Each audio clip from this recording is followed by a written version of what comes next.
The royal kingdom of Arelon was famous for many things: its tall white towers, its golden banners, and its mighty adult dragons that guarded the sky. But lately, the kingdom had a new reason for attention: 6 newborn dragon hatchlings. They were small, bright red, glowing lightly with golden scales. Every person in the kingdom believed those babies were the future guardians of the skies. So the queen ordered that they stay safe inside the royal nursery, a tall stone chamber filled with warm fire moss, glowing crystals, and trained dragon keepers. But something strange started happening. Something no one could explain. Every night, guards would lock the nursery doors. Dragon keepers would check the crystals, the windows, and every corner. Yet every morning, without fail, all 6 dragon hatchlings were missing. And every morning, they were found in the same place, sleeping in the lap of one human janitor. His name was Eldrin, a quiet older man with gray hair, tired hands, and soft eyes. He cleaned floors, polished armor, and carried buckets. He was not a knight, not a mage, not important. Just a janitor. But every sunrise, without fail, he was discovered sitting peacefully in some corner of the courtyard or hallways, fast asleep, with 6 tiny red dragons curled around him like warm kittens. No one understood why. Some soldiers whispered, "Maybe he is using magic." Others said, "No, maybe the dragons kidnapped him." And some joked, "Maybe he smells like their mother." But Eldrin himself had no answer. He would wake up, look down at the sleeping babies on his lap, and softly sigh. Not again. One morning, the royal captain marched straight toward him, armor shining in the sunlight. His voice echoed across the courtyard. "Eldrin, the hatchlings escaped again." Eldrin looked confused. "Captain, sir, I did nothing. I was just resting for a moment." The captain glared at the dragons curled around Eldrin's legs. "They always find you," he said in frustration. "How? Why? You must tell us." But Eldrin only shook his head. "I don't know." And that was the truth, or at least, that's what he believed. That same night, the dragon keepers created a plan. They locked every door, sealed every window, and added glowing runes that would activate if anything moved. Then the waiting began. The guards watched the nursery from inside and outside. The captain watched the corridors. The mages watched the sky. No one even blinked. Hours passed. Nothing happened. The hatchlings slept quietly, breathing tiny sparks. Then, the crystals flickered. The torches dimmed. The runes glowed, then went dark. And in a faint pink shimmer, like soft firefly light, the baby dragons vanished. The guards shouted. The mages panicked. The captain screamed, "Find them." But already, the answer was obvious. Everyone rushed to the courtyard. There he was. Eldrin, sleeping on the stone steps. And the 6 hatchlings lay on him, 2 on his shoulders, 4 in his lap, breathing softly and glowing warmly. The captain stared with wide eyes. How did they get past all barriers? All guards? All magic? Eldrin woke confused again, rubbing his eyes. I don't remember falling asleep. One of the guards whispered, "This is no normal man." Another whispered, "Maybe the dragons are choosing him." The queen arrived shortly after, her golden dress flowing behind her. She looked at Eldrin, then at the tiny dragons wrapped around him like newborn children. "Eldrin," she said softly, "do you understand what this means?" He shook his head. She continued, "Dragons never choose humans.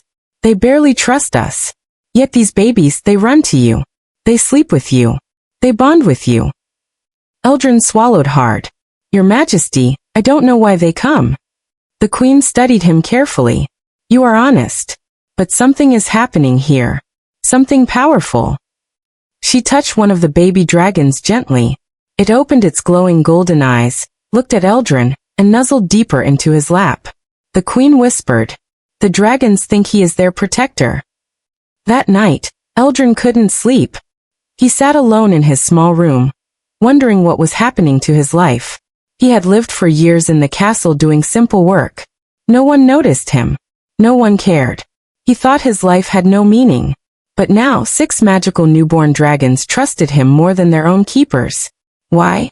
Was he connected to dragons somehow? Was it destiny? Or was something ancient sleeping inside him?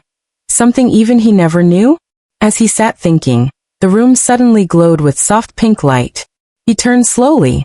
All 6 hatchlings floated in the air, appearing out of thin sparkles, and landed gently in his lap. Eldrin froze. The dragons curled around him, eyes glowing softly. And in that moment, Eldrin felt something deep, something powerful. It wasn't fear. It was a connection. Like warm fire entering his heart. Like a voice whispering from inside him. A voice that said, "You belong with us." Eldrin's breath stopped for a second. Because the voice was not human. It was the dragons. And they were speaking to him. Eldrin could not move. 6 tiny dragon hatchlings were wrapped around him, glowing softly in the dark of his small room. Their scales shimmered like sparks from a fire. Their eyes were warm and golden, full of a strange ancient intelligence. But what froze Eldrin in place was not their appearance. It was the voice. The voice he heard inside his mind. Soft, gentle, but clearly not human. "You belong with us." Eldrin swallowed hard. His hands shook. Who said that? The dragons didn't speak with their mouths. They didn't move their lips. Yet the message came again, stronger this time, like warm fire touching his thoughts. "We choose you." Eldrin took a slow breath. "But I'm only a janitor. I clean floors. I don't understand magic.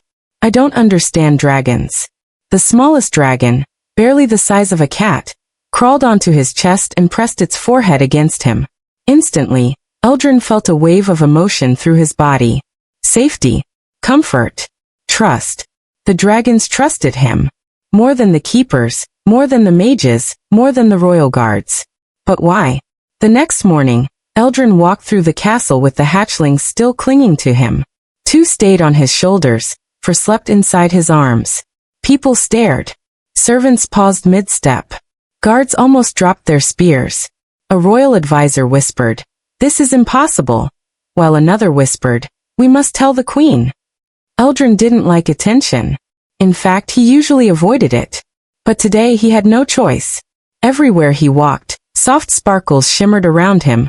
Little glows of magic the hatchlings released when they felt happy. And they felt very happy around him. When Eldrin reached the great hall, the queen was already waiting for him.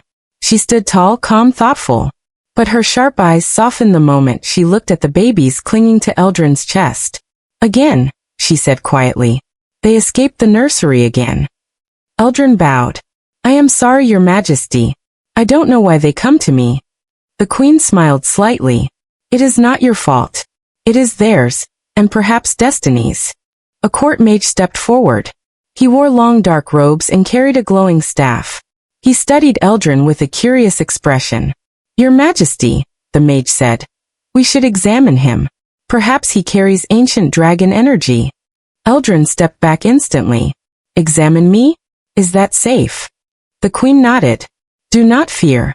We only want to understand what is happening. For your sake, and for the dragon's future."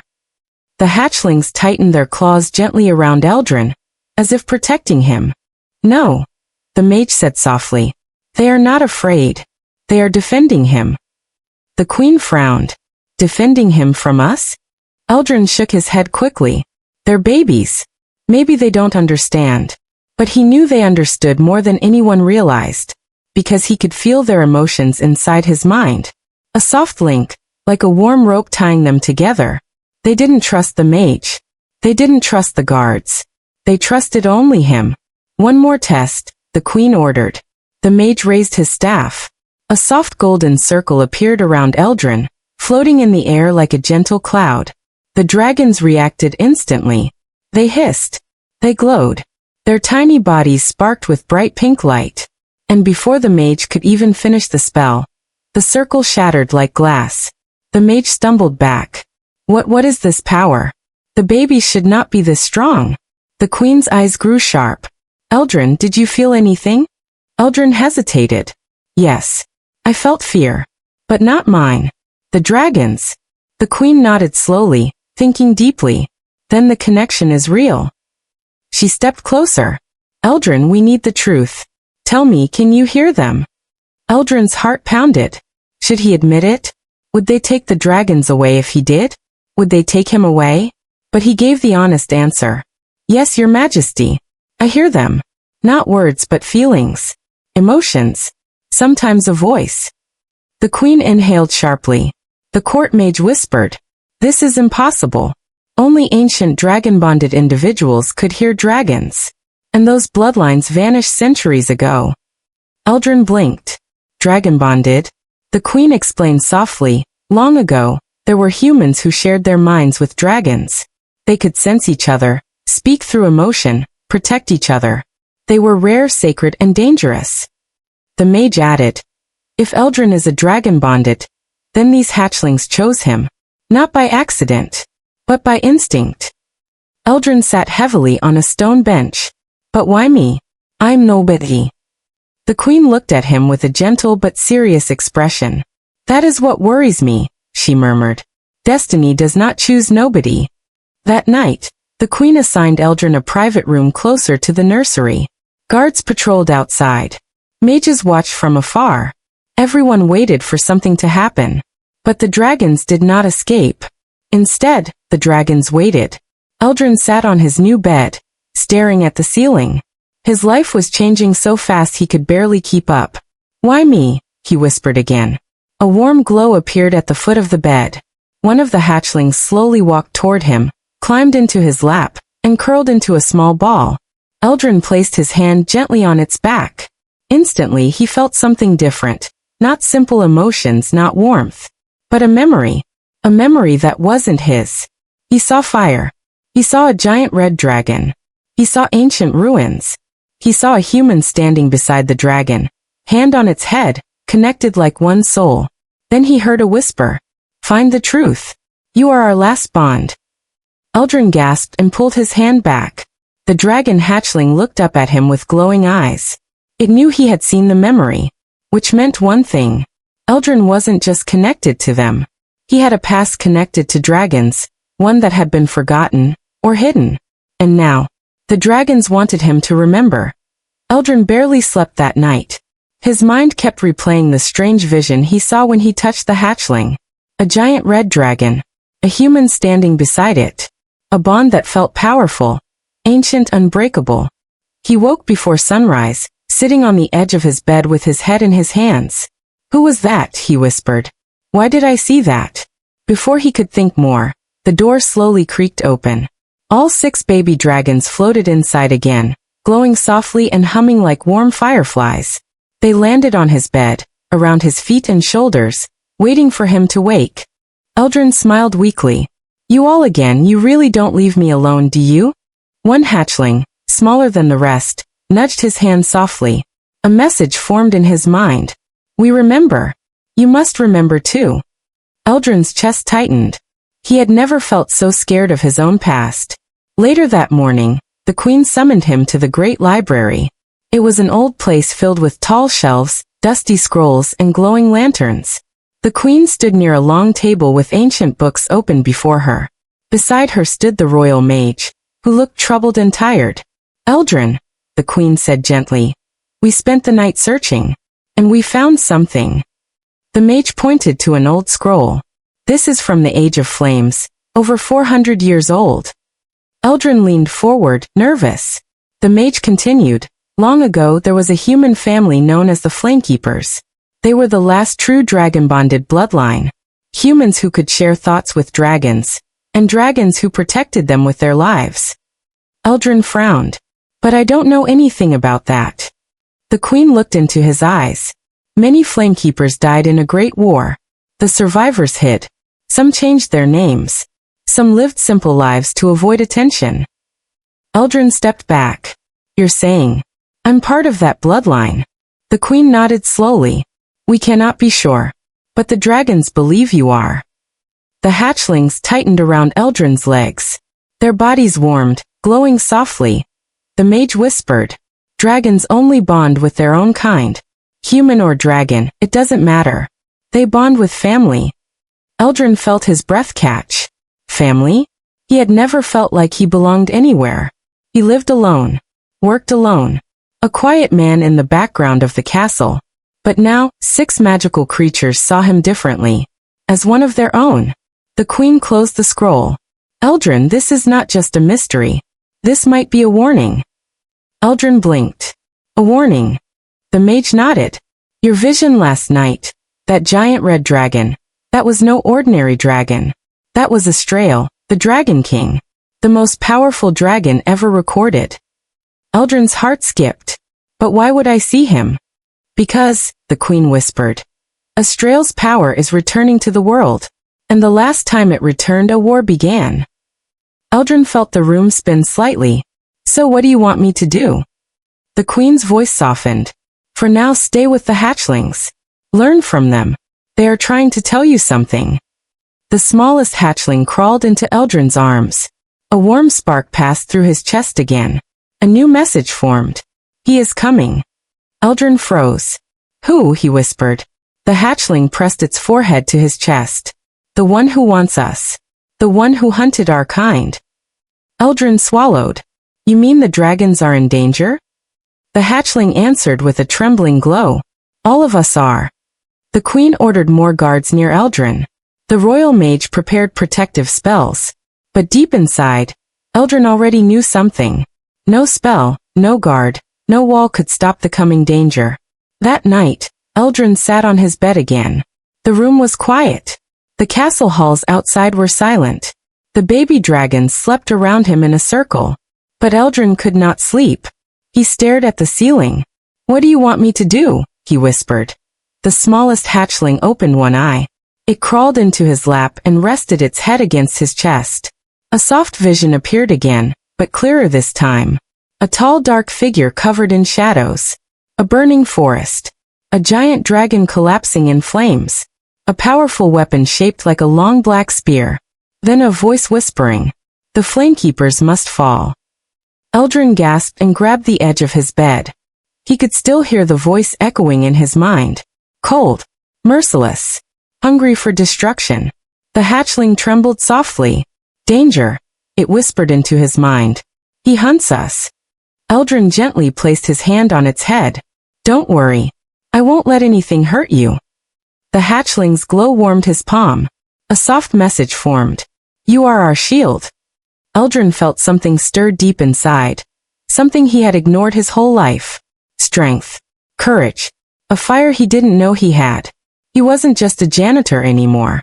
And this wasn't just a strange bond. This was destiny waking up inside him. And destiny was calling him into a fight he did not understand, yet could not run from. The next morning began strangely quiet. Too quiet for a castle that usually woke with loud footsteps, clashing armor, and dragon keepers arguing about feeding schedules. Eldrin stepped out of his room with the hatchlings following behind him like 6 glowing shadows. He noticed something odd immediately. The guards looked tense. The air felt heavy. Whispers filled the hallways. Something had changed. A soldier stopped Eldrin. Stay close to your room, sir. The queen has issued a lockdown. Eldrin frowned. Why? What happened? The soldier swallowed nervously. A presence was felt near the east wall. A dark energy, something we've never seen. The hatchlings pressed closer to Eldrin's legs, trembling slightly. Eldrin knew why they were scared. He had seen the vision. He had heard the cold voice. The thing that hunted dragons was getting closer. Later, the queen summoned Eldrin to the throne room. The atmosphere was tense. Mages stood in a circle with their staffs glowing blue. Guards lined the walls, holding spears tightly. The queen looked tired, as if she hadn't slept at all. Eldrin, she said. Something is moving in the shadows beyond our walls. Our scouts report no creature, no human, no animal. Only darkness. The royal mage stepped forward. That darkness is searching for a source of power. And according to ancient records, dragon hatchlings release a rare magical scent. Something a hunter can track. Eldrin's heart sank. So he's coming for them. The mage nodded. And for you. Eldrin clenched his fists. He wasn't brave like knights. He wasn't trained like mages. He was just a janitor with a broom. But the dragons pressed against his legs again, their tiny bodies warm. They trusted him to protect them. He wouldn't let them down. The queen walked closer to Eldrin. We must prepare for the worst. If this hunter truly seeks the last of the flamekeepers, Then we cannot keep you in the open. Eldrin looked confused. In the open? I'm inside a fortress. The queen shook her head. Stone walls don't stop shadows, Eldrin. The flame war taught us that. The mage added softly, and if the enemy realizes the hatchlings chose you, then you are the key target. Eldrin felt a chill go down his back. So what do you want me to do? The queen placed a hand over her chest. For tonight, you will stay underground in the hidden vault. It is the most protected chamber in the castle. Only 3 people know the way. The hatchlings reacted quickly. They wrapped their tails around Eldrin's arms and shoulders, refusing to leave him. The queen watched them carefully. They won't let you go alone. Bring them. The hidden vault was deep under the castle. They walked down long stone stairs lit by faint lanterns. The walls became older, darker, and colder. Eldrin felt the air shift as they reached a heavy iron door covered in spell markings. This place was built during the Age of Flames, the queen said. It was meant to protect the last Flamekeeper families. Eldrin touched the door gently. Something inside it hummed. Warm. Familiar. The mage raised an eyebrow. It reacts to your presence. That confirms it. You are connected to their bloodline. Eldrin didn't know what to say. He had lived his entire life unnoticed. Now ancient doors were responding to him like he was someone important. Someone powerful. The queen opened the vault. Inside was a quiet room with stone walls, old paintings, and a small glowing crystal that lit the space. This will keep you safe, she said softly. Eldrin stepped in with the dragons. They immediately explored the room, sniffing walls, tapping their claws on the floor, and curling up near the glowing crystal. The queen turned to leave. We will guard this place with our lives. But just as the door began to close, a loud boom shook the entire castle. Dust fell from the ceiling. The floor trembled. The lanterns flickered violently. What was that? Eldrin shouted. A soldier sprinted down the stairs, armor rattling. Your Majesty! The east wall. Something hit it from the outside. The hatchlings shrieked, glowing bright pink in fear. Eldrin felt their panic like a sharp pulse inside his mind. The queen's face hardened. He's here. The shadow hunter, the one from Eldrin's visions, had arrived. Above ground, chaos erupted. Guards rushed through corridors. Mages ran to the battlements. Alarm horns echoed across the kingdom. From a distant tower, the mage shouted, Your Majesty, look! A dark cloud rolled across the forest outside the castle, moving against the wind, as if alive. It crawled like liquid night, swallowing light wherever it touched. The queen whispered, Shadow magic, ancient and forbidden. The cloud stretched upwards, forming the shape of a tall figure, black, sharp, and terrifying. No face. Only 2 glowing red eyes staring at the castle. He raised a long black spear, the same weapon Eldrin saw in his vision. Then his voice echoed across the land. Bring me the Flamekeeper. Guards froze. Mages shivered. Even the queen's breath hitched. Inside the vault, Eldrin heard the voice through the stone walls. It hit him like a cold blade. The dragons huddled around him tightly. They knew that voice. They feared that voice. Eldrin whispered to himself. He's not here for the castle. He's here for us. The youngest hatchling looked up at Eldrin with trembling eyes and sent a final message. He found us. You must choose run or fight. Eldrin took a deep breath. A janitor couldn't fight a shadow, but a Flamekeeper could, and the fire inside him was finally waking. The castle trembled again as the shadow hunter's voice faded into the distance. Eldrin felt his heartbeat pounding so hard it echoed in his ears. The hatchlings pressed against him, their bodies glowing with frightened light. They were shivering, not from cold, but from the memory of what that voice meant. Eldrin stood slowly, even though his legs felt weak. I'm here, he whispered to them. I'm not going anywhere. But deep inside, he wondered if staying in this vault was truly the safest choice. Stone walls could break. Magic shields could fail. But the bond he shared with these dragons felt stronger than anything around him. Above them, the battle began. Mages shouted spells. Guards yelled orders. The ground shook with every blow from the shadow hunter's spear of darkness. Every hit felt like thunder. The queen's voice carried through the hallways. Hold the line. Protect the kingdom. But Eldrin knew the kingdom wasn't the hunter's main target. It was him.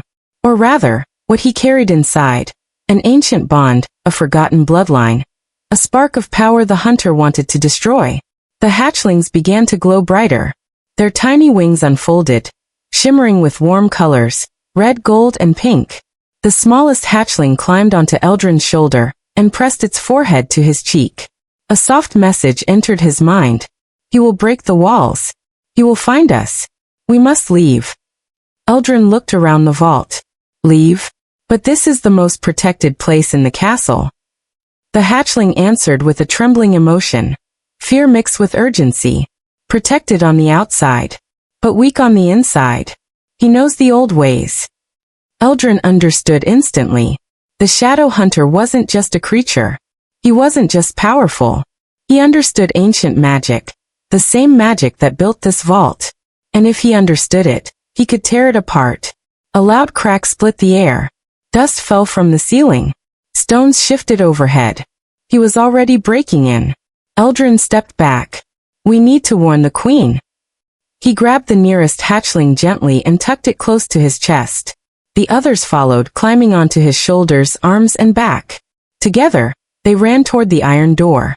Before Eldrin reached it, a soldier burst inside, armor dented and bleeding from his forehead. Sir, run. The hunter is breaching the eastern passage. The queen says you must escape through the old tunnels. Eldrin froze. Old tunnels? Where? The soldier pointed to a hidden crack in the wall. Behind that mural is a passage that leads outside the kingdom. It was made for the Flamekeeper families. Eldrin understood now. This room wasn't just a vault. It was an escape route. A final doorway for a dangerous time. Like today. He rushed to the mural and pushed. The stone shifted with a low grinding noise, revealing a narrow tunnel lit by faint red crystals. The hatchlings crawled inside first, sensing safety. But before Eldrin could step through, the castle shook violently. Something struck the outer wall with such force that the ground split beneath his feet. The lanterns fell. Dust filled the air. Then he heard it. A whisper. Cold. Sharp. Too close. Flamekeeper. Eldrin turned around slowly. A piece of the wall crumbled, revealing a long dark crack spreading like a black vine. The shadow hunter was almost inside. The baby dragons shrieked in panic and glowed so brightly that Eldrin's vision blurred. He grabbed the edge of the tunnel entrance and pulled himself inside. The iron vault door slammed shut behind him, sealing off the chamber. But Eldrin heard one last echoing voice through the stone. You cannot hide. Eldrin ran deeper into the tunnel, coughing from the dust. The dragons followed close, their little wings brushing against his arms. Red crystals lit the winding path with warm light, but the darkness behind him felt alive, chasing him. As they ran, one hatchling leaped onto Eldrin's shoulder and sent a clear message. You are awakening. Fire inside you grows. Eldrin's steps slowed. Fire inside me? The dragons gathered around him. All six touched him gently with their little horns. And suddenly, warmth spread through Eldrin's chest.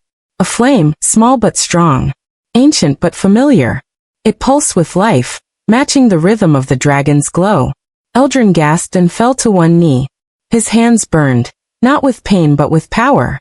Sparks danced across his fingers, glowing gold. The vision returned, stronger this time. A man standing beside Astrael, the Dragon King. A hand glowing with the same golden flame. A war. A promise. A legacy. And one final whisper. Your fire will protect them. My blood flows in you. Eldrin collapsed forward, breathing heavily. I'm really a flamekeeper. The hatchlings formed a circle around him and bowed their small heads. They knew before he did. They were waiting for him to accept it. The tunnel rumbled behind them. The hunter's presence was drawing closer. Eldrin stood, fire faintly glowing in his palms. His fear didn't disappear, but something new rose in its place, courage. We keep running, he said softly. But if he catches us, I will not run again. The hatchlings glowed in agreement. Together they moved deeper into the ancient passage. Behind them, the shadow hunter whispered one last chilling promise. I will take what belongs to me. But Eldrin knew the truth now. Nothing about these dragons belonged to darkness. They belonged to him. And he would fight for them, no matter what waited in the deeper tunnels. Tom entered the deep tunnels under the royal castle, with Captain Leora walking beside him. The torches on the walls flickered softly, throwing long shadows across the stone path. The deeper they walked, the colder the air became, and the heavier the silence felt. Tom's hands were shaking, but not from fear. He felt something strange moving inside his chest, a soft warmth, almost like a heartbeat that was not his own. Leora noticed his expression and slowed her steps. "Are you all right?" she asked quietly. Tom nodded, even though he was not so sure. "I just feel something. Like the babies are calling me." Leora did not seem surprised. "Good. That means the bond is getting stronger." Tom wished someone would explain what that bond really was, but every time he asked, the royals only exchanged serious looks. He had cleaned floors for years, swept halls, carried buckets, and fixed broken lamps. Never had he felt something like this. But he knew one thing for sure: the baby dragons needed him. They reached a large golden door carved with dragon wings. When it opened, Tom gasped. The room inside was massive, glowing with a soft blue light. Ancient paintings covered the walls, showing dragons sitting beside humans, humans riding dragons into battle, and humans sleeping side by side with dragon hatchlings. It looked like history, but also like prophecy. Leora stepped forward and pointed to one painting. A man with simple clothes, a broom in his hand, sat in the middle of a nest of baby dragons. The similarities were impossible to ignore. "That looks like me," Tom whispered. "That is you," Leora said. "Not literally. But your role was written long before you were born." Tom stared at the painting. The man in it had the same tired eyes, the same humble posture, the same gentle look he often wore when the dragon babies fell asleep on him. It felt unreal, like fate was grabbing him by the shoulders. Before he could ask another question, a loud rumble shook the room. The golden statues near the wall cracked open, and suddenly the missing dragon eggs rose into the air, glowing bright crimson. They vibrated intensely, as if trying to hatch early. Tom felt heat rush through him. The warmth in his chest spread like fire under his skin. Leora stepped back. "It's starting." Tom stumbled forward. "What's starting?" "The awakening," she said. "The dragons are not just missing. Something has been calling them. And now it's calling you too." As Tom approached the floating eggs, he heard tiny cries inside them, soft, weak, scared. The sound made his heart squeeze. Without thinking, he reached out his hands.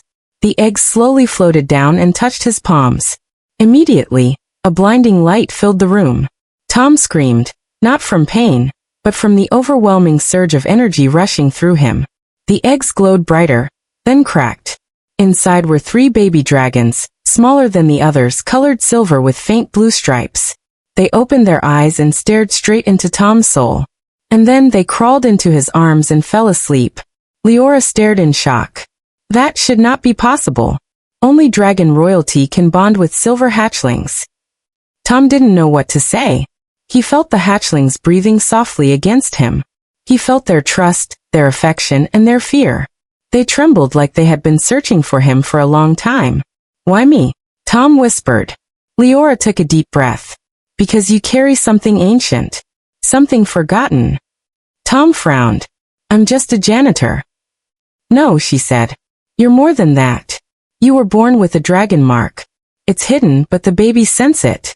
Before Tom could ask what that meant, another noise echoed through the tunnels, a deep growl, chilling and powerful. The torches flickered. Dust fell from the ceiling. "That wasn't one of the babies," Tom said. Leora drew her sword. "No. That was the one who kidnapped them." Tom's heart dropped. "The enemy?" "Yes," she said. "The one dragging the royal dragons toward darkness." The growl sounded again, closer this time. The ground shook as heavy footsteps approached. Tom hugged the silver hatchlings close. Their little bodies shivered. Leora stepped in front of him. "Whatever happens, do not run. The babies chose you. That means you are under the protection of ancient forces." Tom swallowed hard. "That doesn't make me feel better." But Leora didn't answer. Her focus was locked on the entrance of the chamber. Shadows moved. A massive figure stepped out. Not human. Not fully dragon. something twisted, corrupted, burning with dark energy. Its eyes glowed red, and smoke drifted from its mouth. Tom froze. Leora raised her blade. The creature growled one word. "Give them back." Tom's voice barely came out. "No." The creature roared, and the chamber shook. Leora shouted, "Run!" Tom did not run. Instead, he stepped forward. Because for the first time in his life, he felt like someone who mattered. The dark creature stood inside the ancient chamber, its giant wings brushing the stone ceiling, its red eyes burning like fire. Tom felt its breath shake the air. The silver hatchlings in his arms whimpered softly, hiding their faces in his shirt. They were terrified, but they still did not leave him. Captain Leora stepped forward, sword glowing with blue light. "Tom, stay behind me," she said. But Tom didn't move. Something inside him, something warm and strong, pulled him forward instead of back. He felt the invisible connection between him and the baby dragons tighten, like a rope made of light. The creature growled again. "They belong to me." Tom shook his head slowly. "No, they don't." The creature roared, a sound so powerful that cracks spread across the stone floor. The torches blew out, and darkness swept through the room. Only the glowing silver babies in Tom's arms gave a faint light. Leora held her ground, but Tom could see her struggling against the force of the roar. Even she looked small and fragile against the monster. Tom took a breath and stepped in front of her. Leora shouted, "Tom, what are you doing?" But he didn't answer. He wasn't acting from bravery. He was acting from something deeper, something the babies had given him. The creature studied him, surprised. "Human, you think you can protect them?" Tom felt the babies cling to him tighter. He could feel their little heartbeats trembling, searching for safety. Tom took another step. "I'm not trying to be a hero," he said softly. "I'm just doing what they chose me for." The creature roared again, but this time Tom didn't flinch. The warmth in his chest rose higher, stronger. The silver hatchlings lifted their heads and looked at him. Not scared this time, but hopeful. Leora stared in shock. "Tom, your chest. It's glowing." Tom looked down. A faint silver mark, like a dragon symbol, was forming on his skin, glowing through his shirt. The creature stepped back a little. "Impossible. That mark belongs only to the ancient line." Deep inside Tom, something awakened. A memory, not his but older than the kingdom. He saw flashes of humans standing beside dragons. Humans racing Hatchlings.